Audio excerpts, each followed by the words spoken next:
Bottom of the duck ಏನ್ ಬಂದಿದೆ, king of cup ಬಂದಿದೆ. ನಮ್ಮ ಲವ್ ಲೈಫಿನ ವಿಚಾರದಲ್ಲಿ ಬ್ಯಾಲೆನ್ಸ್ ಅನ್ನ ಮಾಡಬೇಕು ಅನ್ನುವಂತಹ ಆಲೋಚನೆಯಲ್ಲಿರುವಂತಹದ್ದು ನಿಮಗೆ ರೆಪ್ರೆಸೆಂಟ್ ಆಗ್ತಾ ಇದೆ.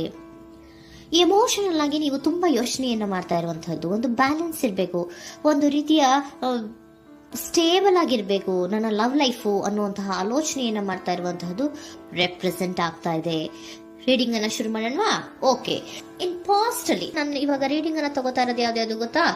ಸೊ ಪಾಸ್ಟ್ ನ ಬಗ್ಗೆ ಮತ್ತೆ ನಿಮ್ಮ ಲವ್ ಲೈಫಿನ ಪಾಸ್ಟ್ ನ ಬಗ್ಗೆ, ಅಟ್ ಪ್ರೆಸೆಂಟಿನ ಬಗ್ಗೆ, ಹಾಗೇನೆ ಇಮಿಡಿಯೇಟ್ ಫ್ಯೂಚರಿನ ಬಗ್ಗೆ ನಾನು ರೀಡಿಂಗ್ ಅನ್ನ ತಗೋತಾ ಇರೋದು. ಓಕೆನಾ? So bottom of the duck ಅಲ್ಲಿ ಏನಿತ್ತು? So bottom of the duck ನಿಮ್ಗೆ ಏನ್ ಬಂದಿತ್ತು?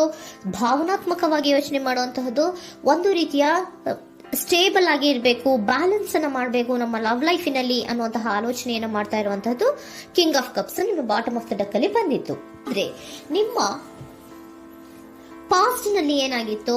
ಸೊ ನೀವು ಬಹಳಷ್ಟು ಯೋಚನೆ ಮಾಡಿನೇ, ನಿಮ್ಮ ಅಂತರಾತ್ಮದ ಮಾತನ್ನ ಕೇಳಿಯೇ ನೀವು ಬಹಳಷ್ಟು ಯೋಚನೆಯನ್ನ ಮಾಡಿ ನೀವು ಕೆಲವೊಂದು ಪ್ರಪೋಸಲ್ ಗಳನ್ನ ಮಾಡಿರೋ, ನಿಮ್ಮ ಲವ್ ಲೈಫಿನ ವಿಚಾರದಲ್ಲಿ ಕೆಲವೊಂದು ಪ್ರಪೋಸಲ್ ಗಳನ್ನ ಮಾಡಿರುವಂತಹದ್ದು ಅಥವಾ ಪ್ರಪೋಸಲ್ ಗಳನ್ನ ನೀವು ಸ್ವೀಕರಿಸಿರುವಂತಹದ್ದು. ಓಕೆನಾ? ಸೊ ಎಮೋಷನಲ್ ಆಗಿ ಏನಾಗಿತ್ತು?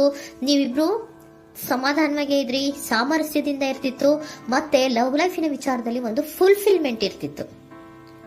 ಹೌದಾ? ನಿಮ್ಮ ಪಾಸ್ಟ್ ನಲ್ಲಿ ಬಹಳಷ್ಟು ಯೋಚನೆ ಮಾಡಿಯೇ ಕೆಲವೊಂದು ಫುಲ್ಫಿಲ್ಮೆಂಟ್ ಗಳು ಇರುತ್ತೆ ಅನ್ನುವಂತಹ ಆಲೋಚನೆಯನ್ನು ಮಾಡಿಯೇ ನೀವು ಕೆಲವೊಂದು ಪ್ರಪೋಸಲ್ ಗಳನ್ನ ಮಾಡಿರುವಂತಹದ್ದು ಅಥವಾ ಪ್ರಪೋಸಲ್ ಗಳನ್ನ ನೀವು ಸ್ವೀಕರಿಸಿರುವಂತಹದ್ದು ನಿಮ್ಮ ಲವ್ ಲೈಫಿನ ವಿಚಾರದಲ್ಲಿ ರೆಪ್ರೆಸೆಂಟ್ ಆಗ್ತಾ ಇದೆ.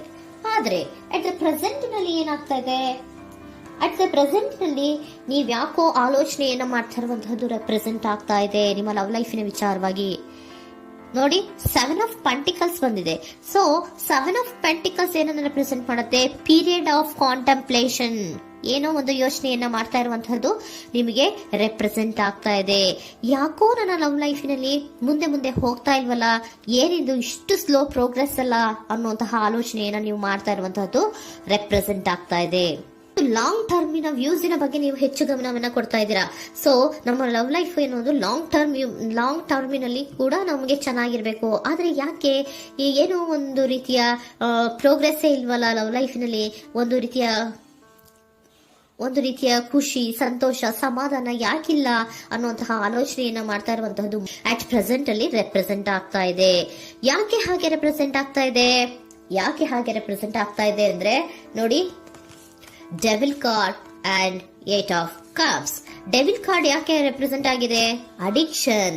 ನೀವು ಅವ್ರನ್ನ ತುಂಬಾ ಅಡಿಕ್ಟ್ ಆಗ್ಬಿಟ್ಟಿದ್ದೀರಾ, ಅಂದ್ರೆ ಅವ್ರನ್ನ ತುಂಬಾ ಹಚ್ಕೊಂಡ್ಬಿಟ್ಟಿದ್ದೀರಾ, ನಿಮಗೆ ಅವ್ರನ್ನ ಬಿಟ್ಟಿರಕ್ ಆಗೋದಿಲ್ಲ.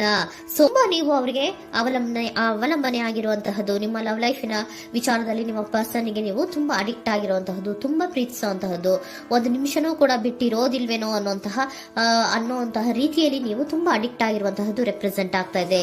ಸೊ ಆ ಕಾರಣವಾಗಿಯೇ ನೀವು ಯೋಚನೆಯನ್ನ ಮಾಡ್ತಾ ಇದ್ದೀರಾ. ಸೊ ಯಾವುದೇ ಲವ್ ಲೈಫಿನಲ್ಲಿ ಯಾವುದೇ ರೀತಿಯ ಮುಂದುವರಿಕೆ ಕಾಣ್ತಾ ಇಲ್ವಲ್ಲ, ಏನಾಗ್ಬಹುದು, ಏನಾದ್ರೂ ನಾನು ಪ್ರೀತಿಯನ್ನ ಬಿಟ್ಟು ಮುಂದೆ ಹೋಗ್ಬೇಕಾಗುತ್ತಾ ಬೇಜಾರಿನಲ್ಲಿ ಅನ್ನುವಂತಹ ಆಲೋಚನೆಯನ್ನ ಮಾಡ್ತಾ ಇರುವಂತಹದ್ದು ಅಟ್ ಪ್ರೆಸೆಂಟಿನಲ್ಲಿ ರೆಪ್ರೆಸೆಂಟ್ ಆಗ್ತಾ ಇದೆ. ಯಾಕಂದ್ರೆ ಯಾವುದೇ ರೀತಿಯ ಮುಂದುವರಿಕೆಗಳು ಇಲ್ಲ. ಸೊ ನಿಮ್ಮಲ್ಲಿ ಏನಿದೆ? ಕೆಲವೊಂದು ರೀತಿಯ ಸ್ಟಾಗ್ನೇಷನ್ ಅಲ್ಲಿ ಇದೆ, ಅಸಮಾಧಾನಗಳಿದೆ, ಭಿನ್ನಾಭಿಪ್ರಾಯಗಳಿದೆ. ಯಾವುದೇ ರೀತಿಯ ಲವ್ ಲೈಫ್ನಲ್ಲಿ ಒಂದು ರೀತಿಯ ಖುಷಿ ಅನ್ನೋದು ಅಟ್ ಪ್ರೆಸೆಂಟ್ ಅಲ್ಲಿ ನಿಮ್ಗೆ ಕಾಣ್ತಾ ಇಲ್ಲ. ಆದ್ರೆ ಯೋಚನೆ ಅಂತೂ ಮಾಡ್ತಾ ಇದ್ದೀರಾ. ಅಡಿಕ್ಷನ್ಸ್ ಇದೆ ಅಲ್ವಾ? So devil card represented by addictions ಅನ್ನ ರೆಪ್ರೆಸೆಂಟ್ ಮಾಡೋದ್ರಿಂದ ಅಟ್ ಪ್ರೆಸೆಂಟಿನಲ್ಲಿ ನೀವ್ ಯಾಕೋ ಲವ್ ಲೈಫಿನ ವಿಚಾರದಲ್ಲಿ ಸಮಾಧಾನದಿಂದ ಇರುವಂತಹದ್ದೇನು ರೆಪ್ರೆಸೆಂಟ್ ಆಗ್ತಾ ಇಲ್ಲ. ಸೊ ಏನಾಗುತ್ತೋ, ಇದು ಹಿಂಗೆ ಆಗ್ತಾ ಇದ್ರೆ ಏನಾಗುತ್ತೋ, ಇದೇನ್ ವಿತ್ಡ್ರಾ ಆಗ್ಬಿಡುತ್ತಾ, ನನ್ನ ಬಿಟ್ಕೊಡ್ತಾರಾ ಅನ್ನುವಂತಹ ಆಲೋಚನೆಯನ್ನ ಕೂಡ ಕೆಲವೊಬ್ರು ಮಾಡ್ತಾ ಇರುವಂತಹದ್ದು ರೆಪ್ರೆಸೆಂಟ್ ಆಗ್ತಾ ಇದೆ. Next, in the near future ಅಲ್ಲಿ ಅಥವಾ ಇಮಿಡಿಯೇಟ್ ಫ್ಯೂಚರ್, ಇದು 1 ಮಂತಿನ ರೀಡಿಂಗ್ ಅಷ್ಟೇ, ಇನ್ನು ಲೈಫ್ ಲಾಂಗ್ ಇನ ರೀಡಿಂಗ್ ಅಲ್ಲ. ಓಕೆನಾ? ಜಸ್ಟ್ 1 ಮಂತಿನ ರೀಡಿಂಗ್ ಅಷ್ಟೇ. ನೆಕ್ಸ್ಟ್ ಬಂದಿರುವಂತಹದ್ದು ಯಾವುದು? 8 ಆಫ್ ಪೆಂಟಿಕಲ್ಸ್ ಬಂದಿದೆ. ಸೊ 8 ಆಫ್ ಪೆಂಟಿಕಲ್ಸ್ ಏನ್ ಮಾಡ್ಬೇಕಿತ್ತು? ನೀವು ಈ ಅಡಿಕ್ಷನ್ಸ್ ಅನ್ನ ಬಿಟ್ಟು, ಯೋಚನೆಯನ್ನ ಬಿಟ್ಟು, ಏನಕ್ಕೆ ಅಸಮಾಧಾನ ಆಗ್ತಾ ಇದೆ ಅನ್ನೋದನ್ನೆಲ್ಲ ಬಿಟ್ಬಿಟ್ಟು ನೀವು ಫೋಕಸ್ ಅನ್ನ ಮಾಡುವಂತಹದ್ದು ರೆಪ್ರೆಸೆಂಟ್ ಆಗ್ತಾ ಇದೆ.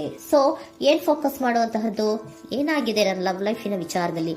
ಎಲ್ಲ ಚೆನ್ನಾಗೇ ಇತ್ತಲ್ಲ ನೋಡಿ, ಪಾಸ್ಟಿನಲ್ಲಿ ನಿಮಗೆ ಚೆನ್ನಾಗೇ ಇತ್ತಲ್ಲ, ಯೋಚನೆ ಮಾಡಿನೇ ತಾನೇ ನೀವು ಲವ್ ಲೈಫಿನಲ್ಲಿ ಪ್ರಪೋಸಲ್ಗಳನ್ನ ಸ್ವೀಕರಿಸಿದ್ದು, ಮತ್ತೆ ಅಲ್ಲಿ ಫುಲ್ಫಿಲ್ಮೆಂಟ್ ಇರುತ್ತೆ ಅಂತ ತಾನೇ ನೀವು ಸಮಾಧಾನವಾಗಿ ಪ್ರಪೋಸಲ್ಗಳನ್ನ ಸ್ವೀಕಾರ ಮಾಡಿದ್ದು. ಆದ್ರೆ ಪ್ರೆಸೆಂಟಿನಲ್ಲಿ ಕೆಲವೊಂದು ರೀತಿಯ ಭಿನ್ನಾಭಿಪ್ರಾಯಗಳು, ಕೆಲವೊಂದು ರೀತಿಯ ಅಡಿಕ್ಷನ್ಗಳು, ಕೆಲವೊಂದು ರೀತಿಯ ಯೋಚನೆಯನ್ನು ಮಾಡ್ತಾ ಇರುವಂತಹದ್ದು ರೆಪ್ರೆಸೆಂಟ್ ಆಗ್ತಾ ಇದೆ. ಅಟ್ ಪ್ರೆಸೆಂಟಿನಲ್ಲಿ ನೀವೇನು ಸಮಾಧಾನವಾಗಿ ಲವ್ ಲೈಫಿನಲ್ಲಿ ಇಲ್ಲದೆ ಇರುವಂತಹದ್ದು ರೆಪ್ರೆಸೆಂಟ್ ಆಗ್ತಾ ಇದೆ. ಆದ್ರೆ ಇಮಿಡಿಯೇಟ್ ಫ್ಯೂಚರಿನಲ್ಲಿ ಏನಾಗ್ತಾ ಇದೆ, 8 ಆಫ್ ಪೆಂಟಿಕಲ್ಸ್ ಬಂದಿದೆ. ಸೊ 8 ಆಫ್ ಪೆಂಟಿಕಲ್ಸ್ ಏನನ್ನ ರೆಪ್ರೆಸೆಂಟ್ ಮಾಡುತ್ತೆ? ಓಕೆ, ನೀವೇನ್ ಮಾಡ್ತಾ ಇದ್ದೀರಾ, ಬಹಳಷ್ಟು ಫೋಕಸ್ ಅನ್ನ ನಿಮ್ಮ ಲವ್ ಲೈಫಿನ ವಿಚಾರದಲ್ಲಿ ಮಾಡ್ತಾ ಇರುವಂತಹದ್ದು. ಏನ್ ಮಾಡ್ಬೇಕು, ಯಾಕಿಷ್ಟು ಭಿನ್ನಾಭಿಪ್ರಾಯಗಳು ಬರ್ತಾ ಇದೆ ಅನ್ನೋದ್ರ ಬಗ್ಗೆ ನೀವು ಯೋಚನೆಯನ್ನ ಮಾಡ್ತಾ ಇರುವಂತಹದ್ದು ರೆಪ್ರೆಸೆಂಟ್ ಆಗ್ತಾ ಇದೆ. ನೋಡಿ, ಅದರ ಬಗ್ಗೆ ಹಾರ್ಡ್ ವರ್ಕ್ ಅನ್ನ, ಲವ್ ಲೈಫಿನ ವಿಚಾರವಾಗಿ ಸ್ವಲ್ಪ ಹಾರ್ಡ್ ವರ್ಕ್ ಅನ್ನ ಮಾಡ್ತಾ ಇರುವಂತಹದ್ದು ರೆಪ್ರೆಸೆಂಟ್ ಆಗ್ತಾ ಇದೆ.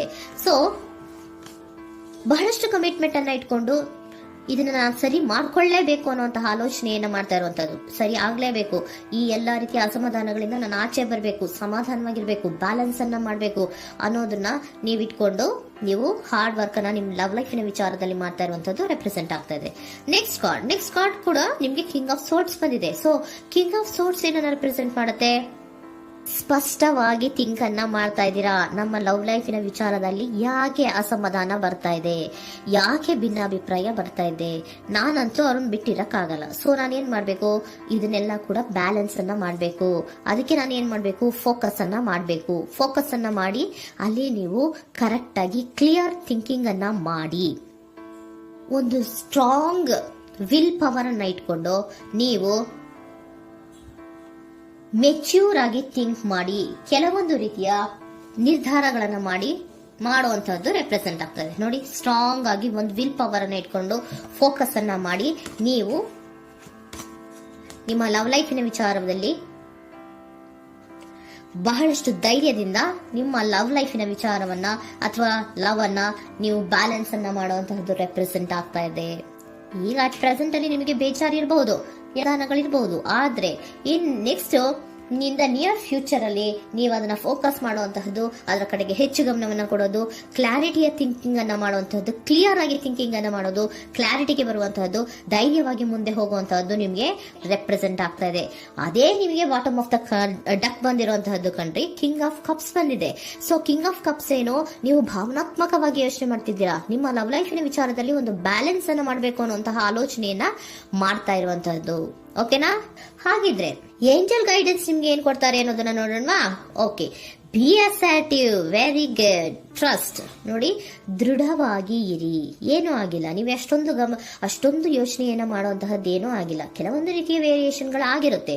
ಸೊ ವೇರಿಯೇಷನ್ಗಳಾಗಿದ್ರೂ ಕೂಡ ನೀವು ಫೋಕಸ್ ಅನ್ನ ಮಾಡ್ತೀರಾ, ಅದರಲ್ಲಿ ನಿಮ್ಗೇನು ನಷ್ಟ ಏನೂ ಆಗಲ್ಲ, ಅಥವಾ ನೀವೇನೂ ಕೂಡ ಕಳ್ಕೊಂಡು ನೀವು ಆಚೆ ಬರಲ್ಲ. ಫೋಕಸ್ ಅನ್ನ ಮಾಡಿ, ಕರೆಕ್ಟ್ ಆಗಿ ಕ್ಲಿಯರ್ ಥಿಂಕಿಂಗ್ ಅನ್ನ ಮಾಡಿ, ನೀವು ಕರೆಕ್ಟ್ ಆಗಿ ಮಾತಾಡ್ಬಿಟ್ರೆ ನಿಮ್ಮ ಲವ್ ಲೈಫಿನಲ್ಲಿ ಬ್ಯಾಲೆನ್ಸ್ ಅನ್ನೋದು ಬಂದ್ಬಿಡುತ್ತೆ. ಓಕೆನಾ? ಬಿ ಅಸರ್ಟಿವ್, ದೃಢವಾಗಿರಿ, ಧೈರ್ಯವಾಗಿರಿ, ಟ್ರಸ್ಟ್, ನಂಬಿಕೆಯಿಂದ ಇರಿ, ಏನೂ ಆಗಲ್ಲ. ನೀವು ಅಷ್ಟೊಂದು ಅಸಮಾಧಾನ ಮಾಡ್ಕೊಂಡು, ಅಷ್ಟೊಂದು ಬೇಜಾರನ್ನ ಮಾಡ್ಕೊಂಡು ಏನಾಗ್ತಿದೆಯೋ ಅಂತ ಗಾಬರಿ ಪಡುವಂತಹದ್ದೇನೂ ಆಗಿಲ್ಲ. ಸ್ವಲ್ಪ ವೇರಿಯೇಷನ್ಗಳಾಗಿದ್ರೂ ಕೂಡ ಇನ್ ನಿಯರ್ ಫ್ಯೂಚರ್ನಲ್ಲಿ ನಿಮಗೆ ಸಮಾಧಾನ ಆಗುತ್ತೆ, ಖುಷಿ ಆಗುತ್ತೆ. ನಿಮ್ ಲವ್ ಲೈಫಿನ ವಿಚಾರದಲ್ಲಿ ಕೆಲವೊಂದು ಬ್ಯಾಲೆನ್ಸ್ಗಳನ್ನ ಮಾಡ್ತೀರಾ.